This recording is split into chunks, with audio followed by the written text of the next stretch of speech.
ask you guys a question. Imagine Cinnamon Roll right here is our robot, and she needs to go to the playground. How does she move there? Look at the arrows. What does she move? Yeah, go ahead.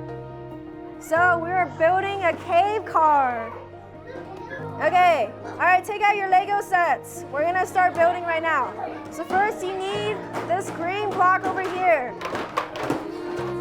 Is this the same? Well, this is not the same. I think it's like this. Oh no, not like this. My name is Daniel and I'm in 2nd grade.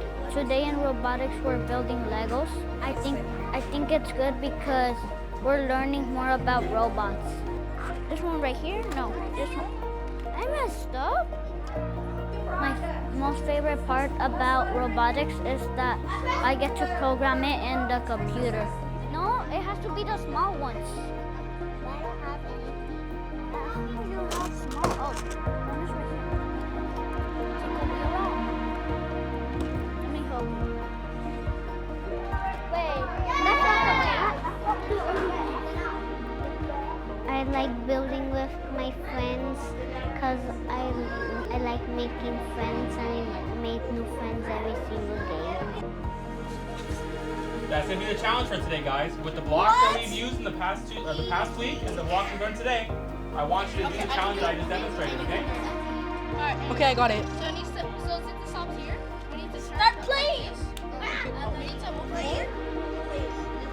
My name is Aaron Hernandez. His is Ann Carrillo, and we're both in 5th grade. Today in robotics class, we were learning how to move the arm that we built about like 1 week ago.